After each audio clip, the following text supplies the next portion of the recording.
মেঘনার ভাঙনে হুমকির মুখে দ্বীপ জেলা ভোলা। গেল ৫ বছরে জেলার প্রায় ৫০,০০০ পরিবার ভিটেমাটি হারিয়ে নিঃস্ব। তবুও ভাঙন রোধে সরকারের নেই দীর্ঘস্থায়ী কোনো পদক্ষেপ। এরই মাঝে মেঘনার আগ্রাসনের সঙ্গে লড়াই করে জীবন চালাচ্ছেন জেলার লাখো মানুষ। মেঘনার ভাঙন কবলিত মানুষের দুঃখ দুর্দশার কথা জানাচ্ছেন নাজিব ফরাজি, ছবি তুলেছেন মশিউর রহমান মিজান, সঙ্গে ছিলেন ভোলা প্রতিনিধি অমিতাভ রায় অপু। প্রমত্তা মেঘনার স্রোত এমনইভাবে গ্রাস করে নিচ্ছে ভোলা সদরের গ্রামের পর গ্রাম। আর এই ভাঙনের আগ্রাসন এতই তীব্র যে এক রাতের মধ্যেই নদীতে বিলীন হয়ে যাচ্ছে বাড়িঘর, ফসলি জমি। নদী ভাঙনের এমন শিকার হয়েছেন ইলিশিয়া, কাচিয়া, ধনিয়া, শিবপুর, রামদাসপুর ইউনিয়নের কয়েকটি গ্রাম। স্কুল আছিল, হাই স্কুল আছিল, তারপরে মাদ্রাসা আছিল, মসজিদ, এগুলি সব ভাঙ্গিয়া চুরিয়া অন্তকে শেষ করিয়া আইটা আছে।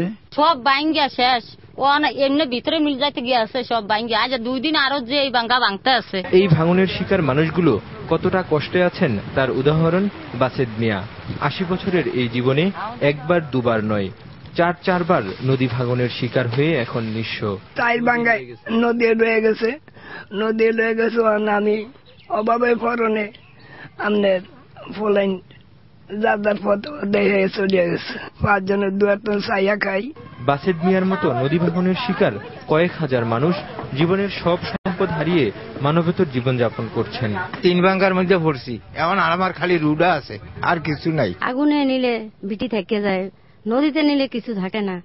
একটা বছরের মধ্যে আমরা 4-5 যদি ঘর ভাঙ্গি, আমরা কি করিয়া ভাত পানি খাইতে যাই। মেঘনার এমন আগ্রাসনের কারণে প্রতি বর্ষা মৌসুমে শহর রক্ষাবাদ বিলীন হয়ে যায়, অথচ পানি উন্নয়ন বোর্ড ভাঙন বন্ধে স্থায়ী ব্যবস্থা না নিয়ে অস্থায়ীভাবে বাদ দিয়ে পানি ঠেকিয়ে দায়িত্ব পালন করছে। এই বেড়িবাঁধে বিন্দু মাত্র উপকার আসতেছে না, শুধু বিভিন্ন কর্মকর্তারা এগুলো পকেট ভারী করতেছে। যদি এই ব্লকে রক্ষা করতে হয় তাহলে আমাদের একান্ত প্রয়োজন ব্লক, এই ব্লক দিয়ে কিছুটা যদি রক্ষা করা যায় এবং ভোলাকে বাঁচানো যায়। পানি উন্নয়ন বোর্ডের কর্মকর্তা জানান, 2 বছর আগে ভোলা শহর রক্ষায় ব্লক বাঁধ নির্মাণের প্রকল্প ফাইল মন্ত্রণালয়ে জমা দেওয়া হলেও অজ্ঞাত কারণে সেটি আটকে আছে। যেভাবে নদী ভাঙন হয়ে আসতেছে ভোলা সদরে, তাতে ভোলা টাউন প্রোটেকশন হুমকির মুখে পড়ে যাচ্ছে। তা আমরা এই জন্যই জরুরি ভিত্তিতে আমরা ভোলা টাউন প্রোটেকশন ফেজ 3 নামে যে প্রজেক্টটা, এটা আমরা মন্ত্রণালয়ে পাঠিয়ে দিয়েছি। এটা অনুমোদন পেলে ভোলা শহরকে রক্ষার জন্য যে ব্যবস্থাটা, সেটা হয়তো আমরা করতে পারব।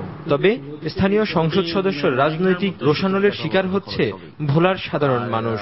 ভোলা সদর আসনে আমি এমপি হওয়াতে গভর্নমেন্টের এই ব্যাপারে তত ইন্টারেস্ট ছিল না, বাট তারপরও প্রেসিডিয়াম সদস্য ইউসুফ হোসেন হুমায়ুন সাহেব ছিলেন, তোফায়েল আহমেদ সাহেব জাতীয় পর্যায়ে রাজনীতি করতেন।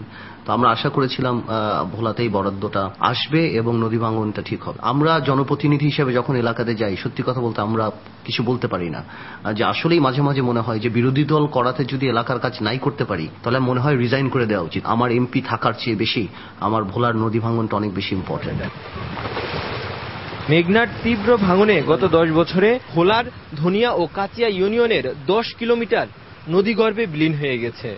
এতে প্রায় 50,000 পরিবার ভিটেমাটি হারিয়ে নিঃস্ব হয়েছে।